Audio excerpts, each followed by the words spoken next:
அது அது அது வந்து அது ஒரு டைப்பான ஒரு மெண்டல் சொல்லலாம். என்ன இது வந்து என்னன்னா, இது மக்களை எப்படியாவது மக்கள கவரணும். எப்படியாவது நம்ம வீடியோவ மக்கள் பார்க்கணும். அப்படி அப்படி எதையாவது பைத்தியக்காரத்தனமா சொல்லிக்கிட்டு இருக்கக்கூடாது. அது என்னன்னா, அது ஒரு சீசன் தான். இது ஒரு சீசன் வந்து அப்பப்போ சினிமாவுல வரும், மறைஞ்சிரும். இங்கே திறமை உள்ளவங்க தான் நிலைச்சிருப்பாங்க.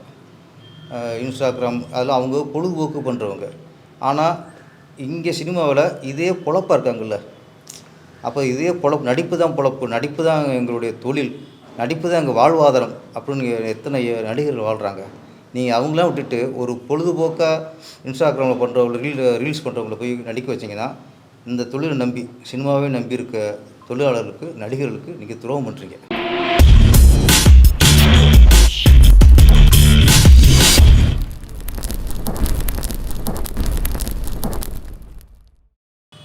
அனைவருக்கும் வணக்கம். இன்று உழவர் மகன் அப்படிங்கிற திரைப்படத்தோட ஆடியோ ரிலீஸ் பண்ணியிருக்கோம். உழவர் மகன் அப்படிங்கிறதே மிக ஒரு அற்புதமான டைட்டில். ஏற்கனவே நம்ம கேப்டன் புரட்சி கலைஞர் விஜயகாந்த் நடித்த உழவன் மகன் மிகப்பெரிய வெற்றி அடைந்த படம். இப்போ அந்த டைட்டில் திரும்ப உழவர் மகன் வர்றது மக்களே இந்த டைட்டில் மேலே ஒரு எதிர்பார்ப்பு இருக்கும். ப்ரொடியூசர் முருகன் அவர்கள் வந்து கதை வசனம் பண்ணியிருக்காங்க. இயக்குனர் ஐயப்பன் ஏற்கனவே ஒரு கட்சிக்காரன்னு ஒரு பரபரப்பான ஒரு படத்தை இயக்குனவர் இப்போ உழவர் மகன் படத்தை இயக்கியிருக்காரு. உழவர் மகன் போது டைட்டில் மேலேயே ஒரு ஒரு ஈர்ப்பு. இன்னொன்று டைட்டிலே உங்களுக்கு ஒரு கதை சொல்லும் உங்களுக்கு. ஏன்னா இன்றைக்கி வந்து கமர்ஷியல் அப்படின்ற பேரில் காதல்ன்ற பேரில் நிறைய நம்ம கல்ச்சரை விட்டுட்டு நிறைய கதைகள் வருது. இன்றைக்கி முன்னெல்லாம் கமர்ஷியல் படம்னாலே அதில் ஒரு தாய் பாசம் இருக்கும், ஒரு தங்கச்சி பாசம் இருக்கும், ஒரு அப்பா பாசம் இருக்கும். இன்றைக்கி கமர்ஷியல் படம்னா அதெல்லாம் இல்லைதுங்க. இன்றைக்கி வேறு மாதிரி வன்முறைகள், கஞ்சா கடத்துறது, இந்த மாதிரி வேறு மாதிரி கோணத்தில் போயிடுச்சு. இன்றைக்கி கமர்ஷியலுக்கான அர்த்தமே இன்றைக்கி மாறி போச்சு. அப்போல்லாம் கமர்ஷியல் படம்னா எல்லாமே இருக்கணும். காதல் இருக்கணும், நகைச்சுவை இருக்கணும், காமெடி இருக்கணும், ஆக்ஷன் இருக்கணும், டான்ஸ் இருக்கணும், சென்டிமெண்ட் இருக்கணும். இதெல்லாம் கலந்த படத்தை தான் கமர்ஷியல் படம் சொல்லுவாங்க. ஆனால் இன்றைக்கி கமர்ஷியல் படம்னா எதையுமே காணும். வெறும் அடிதடி, வெட்டு குத்து அந்த மாதிரி போயிட்டுருக்கு. இந்த மாதிரி சூழலில் ஐயப்பன் மாதிரி ஒரு இயக்குனர் விவசாயிகளோட பெருமையை சொல்கிற படமாக இந்த உழவர் மகனை எடுத்துருக்கிறாரு. நம்மளே பார்த்திங்கன்னா ஒரு விவசாய குடும்பமாக இருக்கும். அந்த விவசாயி ஓகேண்ணா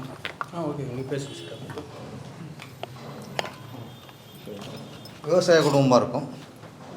அந்த விவசாயிகளே தன் குழந்தைகள்கிட்ட நாளைக்கு என்ன ஆக போகிற அப்படின்னா, நான் டாக்டர் ஆக போகிறேன், வக்கீல் ஆக போகிறேன், கலெக்டர் ஆக போகிறேன். இப்படித்தான் விவசாய குடும்பத்திலேயே நம்ம வந்து ஒரு நாளைக்கு என்ன ஆக போகிறோங்கிறத டாக்டர் சொல்கிறோம், வக்கீலுங்கிறோம். யாருமே விவசாய குடும்பத்தில் திருப்பி நான் விவசாயம் ஆக போகிறேன் அப்படின்னு யாரும் சொல்கிறதில்ல, சொல்ல வைக்கிறதும் இல்லை. அதை வந்து நம்மளே கொஞ்சம் தாழ்த்துற மாதிரி இன்றைக்குள்ள சமூகம்.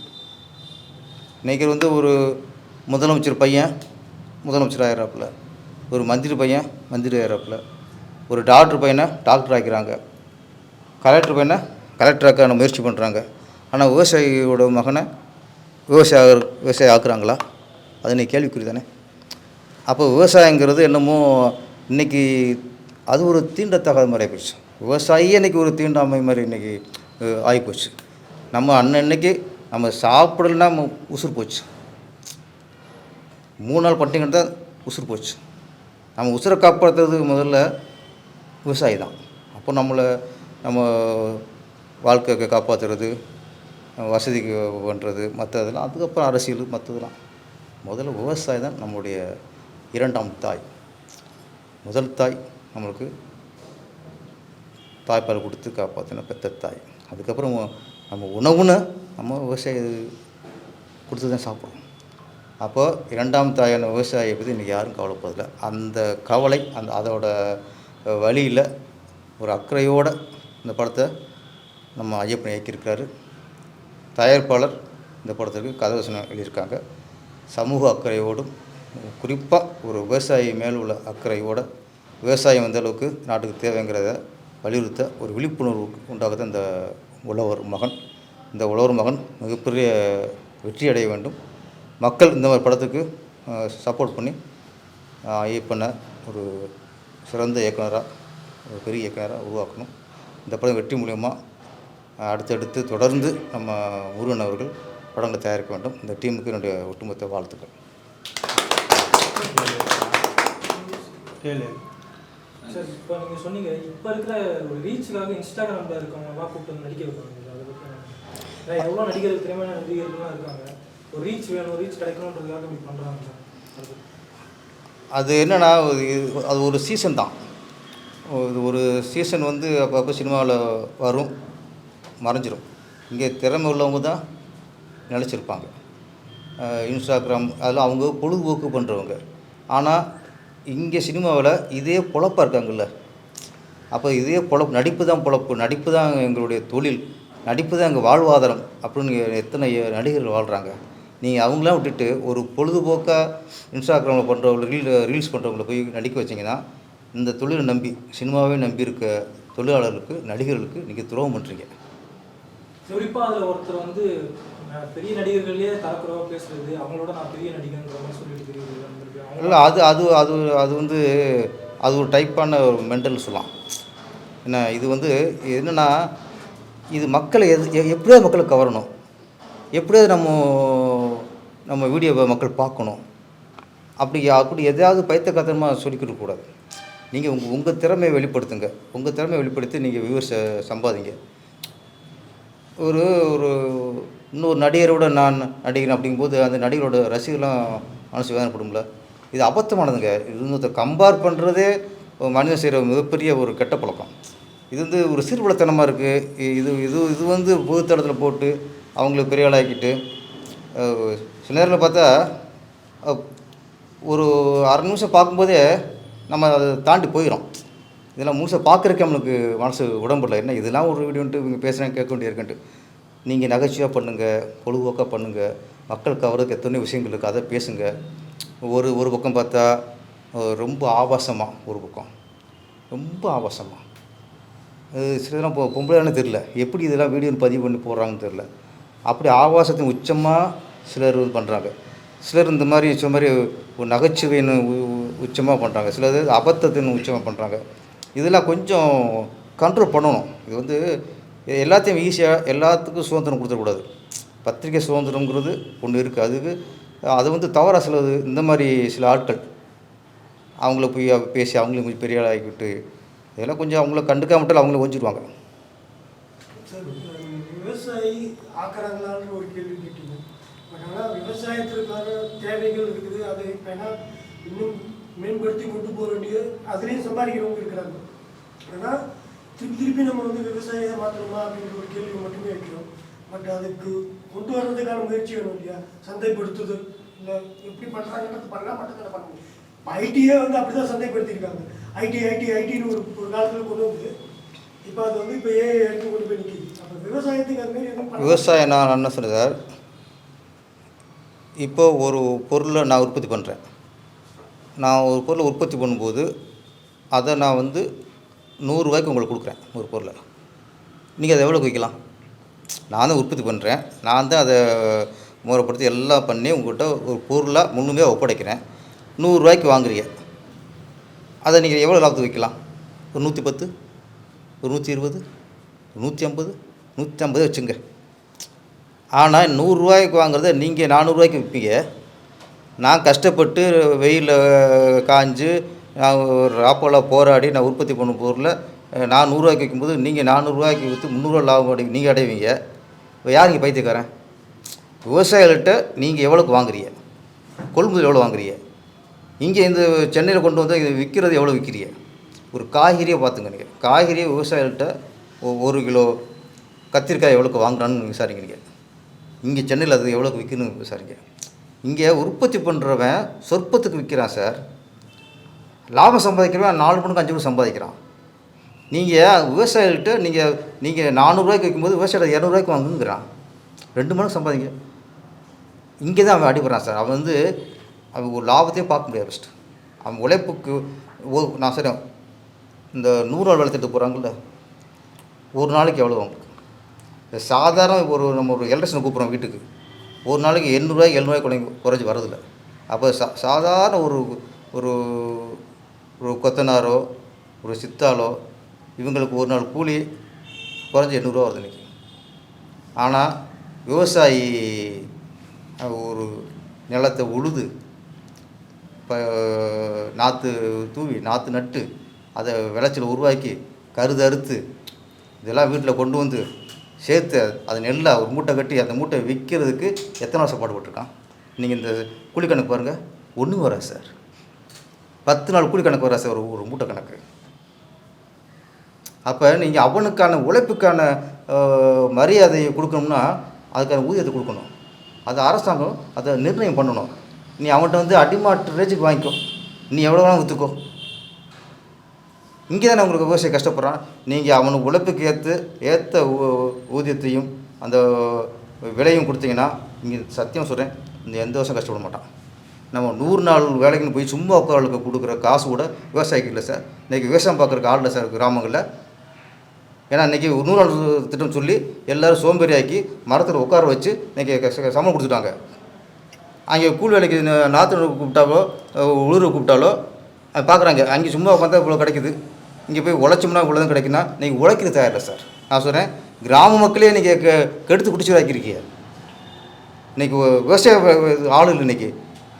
இன்றைக்கி அதோட கேவலம் இருந்ததுமா, இன்றைக்கி விவசாயத்துக்கு நார்த்துட்டு வரேன் சார். நாற்று இருக்கும் கருது இருக்குது, நார்த்துட்டு வரான். இன்றைக்கி தமிழனை காணோம். ஏன்னா அவன் பூரா 100 நாள் வேலைக்கு போயிட்டாங்க, பொம்பளை பூரா அங்கே போயிடுச்சு. சிலது அரசாங்கமே சோம்பேறி வளர்த்து விடுறது. இன்றைக்கி ஒரு கிராமத்தில் இத்தனை பேருக்கு நம்ம 100 நாள் வேலை திட்டம் கொடுத்தா இதெல்லாம் ஓட்டாக பார்க்குறது. நீங்கள் ஓட்டு வாங்குறதுக்கு இது மறைமுக ஒரு லஞ்சம் மாதிரி போச்சு. ஓட்டுக்கு பணம் கொடுக்குறோம்ல, ஸ்ட்ரெயிட்டாக கொடுக்குறது ஒன்று சார். இந்த மாதிரி வேறு மாதிரி ஆட்களை கொடுக்குறது இன்னொன்று. அதனால் இன்றைக்கி கிராமங்களே விவசாயம் பார்க்குறதுக்கு ஆள் இல்லை, கூட்டம் வர மாட்டேங்கிறாங்க. அந்த மாதிரி சோம்பேறி ஆக்கிட்டு இருப்பான். இதுவும் விவசாயிகள் பண்ணுற ஒரு துரோகம் தான். இல்லை நம்ம பேசணும்னு எதிராக இருப்போம். இப்போதைக்கு இந்த கூட்டணி பிரச்சனை போய்கிட்டு இருக்குது. விவசாய பிரச்சனைகள் அதெல்லாம் அதுக்கப்புறம் தான் அவங்களுக்கு பிரச்சனை இல்லை. இப்போ கூட்டணி பிரச்சனை, யார் எந்த பக்கம் சேர்றது, அவங்க கூப்பிட்டா என்ன பண்ணுறது, இவங்க கூப்பிட்டா என்ன பண்ணுறது. அதனால் இந்த நேரத்தில் மக்கள் பிரச்சனை வந்து இப்போது அவருக்கு மைண்டில் வராது. தேர்தலில் வரும்பொழுது அவர் தேர்தல் அறிக்கையாக வரும்போது அப்போ எதிராக இருக்கும். விவசாயிகளுக்கு என்ன பண்ணுறாங்க, கிராம மக்களுக்கு என்ன பண்ணுறாரு, கல்வி ஏழை கல்வி மாணவர்களுக்கு என்ன பண்ணுறாங்க, ஏகப்பட்டது இருக்குது. எதிராக நிறையா இருக்குது நம்மளுக்கு. குறிப்பாக ஏழை மாணவிகளுக்கு இன்றைக்கி என்ன பண்ண போகிறாங்கன்னு ஒன்று இருக்குது. யார் இருந்தாலும் சரி, விஜய் சார் மட்டும் இல்லை, நாளைக்கு இதுக்கு எல்லாமே திமுகவும் சொல்லணும், ஏடிஎம்கேயும் சொல்லணும். இன்றைக்கி வந்து தமிழ்நாட்டில் என்ன பிரச்சனை கேட்க முடியாது, என்னென்ன பிரச்சனை கேட்கணும், அத்தனை பிரச்சனைகள் இருக்குது. குறிப்பாக பார்த்தா இப்போ ரொம்ப அந்த கொலை, சும்மா வாரத்துக்கு ஒரு ஒன்று ஆணவ கொலைங்கிறாங்க, இல்லைன்னா லாக்கப் டெத்துங்கிறாங்க, இல்லை அண்ணன் தம்பி வெட்டி கொள்றாங்கிறாங்க. ரொம்ப செய்திகள் ரொம்ப ஜாஸ்தியாக போய்ட்டு இருக்கு. எப்பவுமே ஒரு குறையணும். ஒரு ஆட்சி அப்படிங்கும்போது நல்லாட்சி அப்படின்னா போன ஆட்சியோட மொத்தமாக சுத்தமாக எல்லோரும் புத்தர் ஆகிட்டாங்க, காந்தி ஆகிட்டாங்க அப்படின்னு யாரும் எதிர்க்க முடியாது. அது மாதிரி இந்த பள்ளி மாணவிகளில் கற்பழிக்கிறது அது ரொம்ப கஷ்டமாக இருக்குது சார். ஒரு சிறிய ரோட்டில் நடந்து போகல சார், வீடியோ பார்த்தோம்ல, ஒரு சிறிய ரோட்டில் நடந்து போகுது, ஒரு நாய், வெறி பிடிச்ச நாய், இந்த குழந்தை தூக்கிட்டு உள்ளே போகும்போது நம்மளுக்கு இப்போ பகிர்றது. தூக்கிட்டு போய் என்ன பண்ணால், என்ன சித்திரவதை பண்ணால், நம்ம நினச்சி பார்க்கவே முடியாத விஷயம்லாம் நடந்துக்கிட்டு இருக்குது. கல்லூரிக்கு போனால் அப்படி, பல்கலைக்கழகத்துக்கு போனால் அப்படி, ஸ்கூலுக்கு போனால் அப்படி. குழந்தை எங்கே தான் அனுப்புவாங்க பெற்றோர்கள்? இதெல்லாம் பார்த்தா பெற்றோர்களுக்கு எப்படி குழந்தைலாம் நீங்கள் ஸ்கூலுக்கு அனுப்ப மாட்டாங்களோ சார். அப்போ இதுக்கு எல்லாமே ஒரு தீர்வு. நான் வந்து ஆளுங்கட்சி எதிர்கட்சி சொல்ல, இது யாரும் தான் மக்களுக்கான கட்சி தானே இது. அதுக்கு நீங்கள் ஒரு காட்டம் ஒரு அறிக்கை வரீங்களா? நான் கேட்குறது தான். நீங்கள் தண்டிக்கிற அடுத்த விஷயம் தான். இது ஒரு மாதிரி ஒன்று ஒரு ஆணுக்குள்ள நடக்கும்போது, ஒரு லாக்அப் டெத்து நடக்கும்போது, இந்த மாதிரி நடக்கும்போது ஒரு முதலமைச்சராக இருக்கவங்க கடுமையான வார்த்தைகள் கொண்டு கண்டனம் தெரிவிக்கணும் சார். அப்போ தான் மக்களுக்கு இது பெரிய தப்புன்னு தெரியும். ஓகே, அவங்களும் ஓகே முதலமைச்சர் கண்டிச்சிட்டாரு அப்படிங்கிற எங்களுக்கு திருப்தி வரும். அது நடக்க மாட்டேங்குது. அது மாதிரி நிறைய இந்த ஏழை பசங்க நீட்டுங்கிறாங்க. நீட்டை படிக்க வேணாமா? நாங்கள் அது ரத்து பண்ண மாட்டீங்களா? மக்கள் குழப்பக்கூடாது. ரத்து பண்ணுறோம், ரத்து பண்ணியிருக்க, அதுக்கு முயற்சிஃபுல்லாக எடுங்க. ரத்து பண்ணோன்னா ஒரு நம்பிக்கை போயிடுது எங்களுக்கு. நிறையா நான் விஜய் சார் மட்டும் இல்லை, திமுக, ஏடிஎம்கே, பிஜேபி மக்களுக்கான கட்சியாக இருக்கணும் சார். யாராக இருந்தாலும் சார் மக்களுக்கான கட்சியாக இருக்கணும். விஜய் சார்கிட்ட விவசாயியை பற்றி கொஞ்சம் எதிர்பார்ப்போம். தேங்க்யூ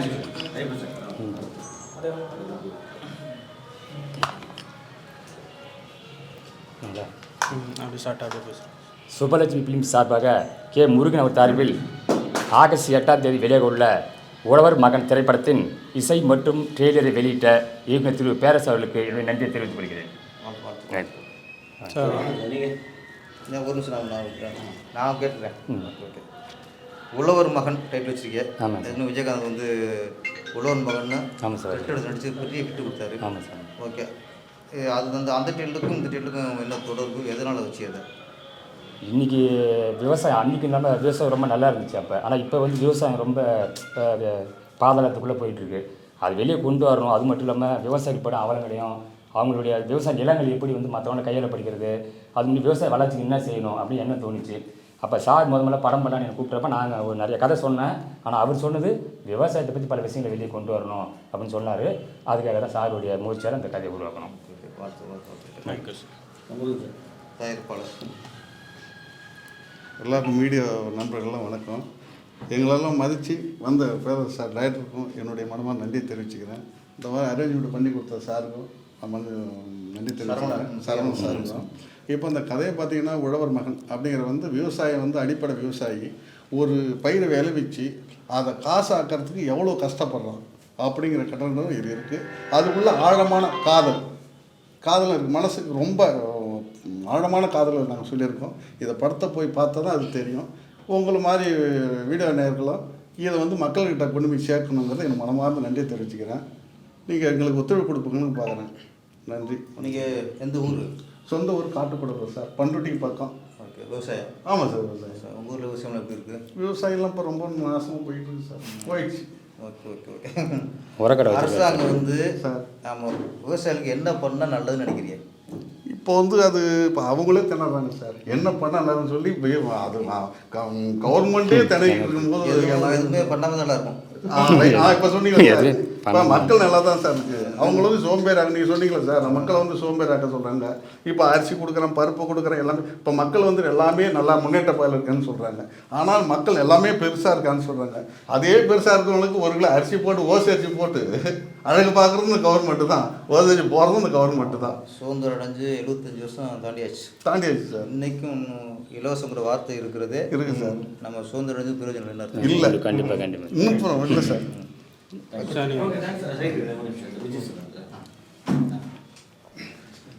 எல்லாருக்கும் வணக்கம். பத்திரிகை நண்பர்கள், ஊடக நண்பர்கள் அனைவருக்கும் வணக்கம். நான் கட்சிக்காரன் படத்தில் ஹீரோவாக பண்ணேன். விஜித் சரவணன் என் பேர். இப்போ வந்து நம்ம ட்ரெய்லர் அண்டு ஆடியோ ரிலீஸு நம்ம பேரரசு சார் ரிலீஸ் பண்ணார். அவருக்கு ரொம்ப நன்றியை தெரிவிச்சுக்கிறேன். உழவர் மகன் படம். ஸோ இந்த படத்தில் வந்து நான் ஒரு மிரட்டலான ஒரு வித்தியாசமான கதாபாத்திரம் பண்ணியிருக்கேன். ரொம்ப ஒரு டிஃப்ரெண்ட்டான கேரக்டராக இருக்கும். ஆல்மோஸ்ட் இது ஆன்டி ஹீரோ கேரக்டராக இருக்கும். ரொம்ப நல்லா வந்திருக்கு. படமாகவே கதையாகவே ரொம்ப நல்லா வந்திருக்கு. விவசாயத்தை முன்னுரிமை தந்து படம் எடுத்திருக்கோம். நம்ம முருகன் சார் தயாரிச்சிருக்காரு. ஐயப்பன் சார் கட்சிக்காரன் படம் பண்ண ஐயப்பன் சார் டைரக்ஷன் பண்ணியிருக்காரு. ஸோ எல்லா பத்திரிகை நண்பர்கள், ஊடக நண்பர்கள் அனைவரும் ஆதரவு தருமாறு கேட்டுக்கொள்கிறோம். நன்றி, வணக்கம். அனைவருக்கும் வணக்கம். நம்முடைய இந்த இந்த இசை வெளியீட்டு விழாவுக்கு வந்த பேரரசு அவர்களுக்கு முதலில் நன்றியை தெரிவித்துக் கொள்கிறேன். இதுக்கு ஏற்பாடு செய்த சக்தி சரவணன் அவர்களுக்கு நன்றி தெரிவித்துக் கொண்டு, இப்போ இந்த படத்தினுடைய தயாரிப்பாளர் கே. முருகன் சார் அவர் விவசாயியாக இருந்திருக்கிறார். அதனால் அதனுடைய விவசாயத்தை தெரிஞ்சுக்கிட்டு படம் எடுக்கிறத விட விவசாயத்தை இருந்து அதை அனுபவித்து ஒரு படம் எடுக்கும்போது மிக சிறப்பாக இருக்கும். அதே போல் வந்து ஐயப்பன் சார் வந்து இந்த படத்தை வந்து ரொம்ப சிறப்பாக எடுத்திருக்காரு. அது வந்து இதில் பாராட்டுக்குரியது. அவர் 2-3 படம் பண்ணியிருக்காரு. தோனி கபடி குழு, கட்சிக்காரன், இது 3வது படம். நானும் வந்து அவர் 3 படத்துலையுமே நான் பாடல் எழுதியிருக்கேன். இந்த படத்தில் இணை தயாரிப்பாளரும் பாடல் ஆசிரியராகவும் இருக்கேன். இதில் 3 பாட்டு சார் சொன்னார், சுச்சுவேஷன் சொன்னார். அந்த 3 பாட்டு, ஒரு காதல் பாட்டு, அது அடுத்தது வந்து ஒரு இது வந்து ஒரு குத்துப்பாட்டு மாதிரி, அதாவது பாஷாக்கு. அதுக்கடுத்து தாயினுடைய உணர்வுகளை வெளிப்படுத்துகிற மாதிரி ஒரு பாட்டு. 3 பாட்டும் நல்லா வந்திருக்கு, மிக சிறப்பாக இருக்குது. இந்த ஊடக நண்பர்கள் அனைவருக்கும் நன்றி தெரிவித்துக் கொள்கிறேன். ஊடக நண்பர்கள் நீங்கள் தான் இந்த வெளிப்படுத்தி இந்த விவசாயத்தையும் வலுப்படுத்தணும். அதனால் நீங்கள் அது கண்டிப்பாக அதை வெளிப்படுத்தி ஒரு ஆகஸ்ட் 8ஆம் தேதி இந்த படம் ரிலீஸ் ஆகுது. அனைவருக்கும் தெரியப்படுத்தும்படி அன்போடு கேட்டுக்கொண்டு முடிக்கிறேன். நன்றி, வணக்கம். சார் ஒரு விஷயம் எங்கள் படத்தையும் வலுப்படுத்துறது உங்கள் கையில் தான் இருக்கும். பேச போகிறீங்களா? இல்லை, ஒரு வார்த்தை அப்படியே பேசுகிறேன்.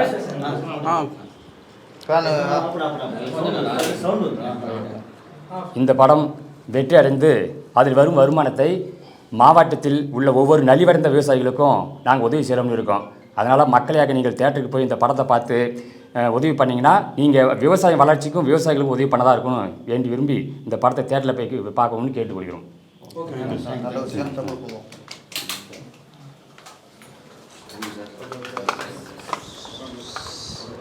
லெட்டர் ரெக்கார்டு போடுறேன் கடை போடல இங்கே இருக்கானே